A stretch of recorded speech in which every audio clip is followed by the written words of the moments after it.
पड़ेगा कि 10 साल से आपकी पूर्ण बहुमत की सरकार थी, कोई अलायंस का प्रेशर नहीं था। आपने खुद वादे किए थे किसानों से, नौजवानों से, महंगाई का खत्म करने का, बेरोजगारी खत्म करने का। आजादी के बाद आज सबसे ज्यादा अगर बेरोजगारी है तो आज के समय पर है। महंगाई आसमान छू रही है। चुनाव से ठीक पहले आप कुछ दाम कम कर दो, जनता सब समझ रही है। अपने 10 साल के परफॉर्मेंस की बजाय आप 2047 की बात करो, वो लोग उसके लोगों के गले बात उतरेगी नहीं। और मैं मानता हूं कि जो सरकार की परफॉर्मेंस रही 10 साल की, लोग उसको देखेंगे, और जो यूपीए के परफॉर्मेंस थी उसको, दोनों को जज करेंगे। उसके बाद मैं आश्वस्त हूं कि कांग्रेस पार्टी और इंडिया अलायंस को बहुमत मिलेगा।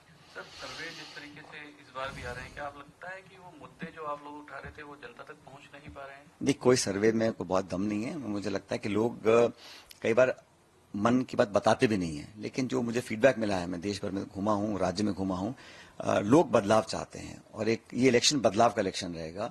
ठीक 2004 में ऐसा हुआ था जब इंडिया शाइनिंग का नारा देकर बीजेपी मैदान में आई थी और फिर सरकार बनी थी कांग्रेस पार्टी की, हमारे अलायंस की। ठीक उसी प्रकार का माहौल आज मुझे दिख रहा है। दावे करना अलग बात है। अगर इतने मजबूत भाजपा होती कि 300, 400, 500 पार कर रहे हैं, तो विपक्ष के नेताओं को अपने से क्यों जोड़ती? कांग्रेस के नेताओं को तोड़कर पास क्यों लेकर आती? वो भी समझ रहे हैं बात को, सुखबुगाहट है बदलाव की। और मुझे ऐसा लग रहा है कि लोग आशावान हैं कांग्रेस के एजेंडा को देख के, हमारी मैनिफेस्टो को देखकर। इसलिए हम लोग अच्छा परफॉर्म करेंगे। सर, राजस्थान में हाल में देखिए, हार जीत होती रहती है, लेकिन विधानसभा के चुनाव में एक अलग मुद्दा होता है, एक अलग नैरेटिव होता है। लेकिन ये राष्ट्र के इलेक्शंस हैं, नेशनल इलेक्शंस हैं, और दोबारा मौका तो दिया है ना लोगों ने। मुझे लगता है कि एक तरफ भाजपा अपने लिए 10 साल पूरे हो गए और 5 साल और मांग रही है, मतलब 15 साल। और उसके बनस्पत जो नौजवान फौज में जाना चाहते हैं, अग्निवीर के माध्यम से उनको दे रहे हैं सिर्फ 4 साल।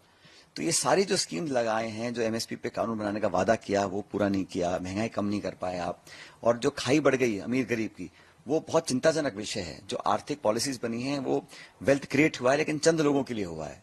तो जो लोग छूट गए हैं, जो मुख्य धारा में नहीं आ पाए हैं, वो आज विचलित हैं, बेचैन हैं, परेशान हैं, वो बदलाव चाहते हैं। इसलिए जो खाई बड़ी है गांव शहर की, अमीर गरीब की, वो भी बहुत बड़ा इशू है। संवैधानिक संस्थाओं को नीतिगत तरीके से जो कमजोर किया जा रहा है, वो भी लोग देख रहे हैं। इलेक्टेड चीफ मिनिस्टर्स को आप रिटेन कर रहे हैं, जेलों में डाल रहे हैं। ये सब बातें लोगों के जहन पे इसका असर पड़ता है। राजस्थान में लगातार 2 बार से 25-0 का सामना आप कर रहे हैं, क्या कुछ बदलाव देखते हैं? नहीं, हम पार्टी मजबूती से उभरी है। हम हारने के बाद भी हमारा कार्यकर्ता मजबूत है, ताकत से काम कर रहा है।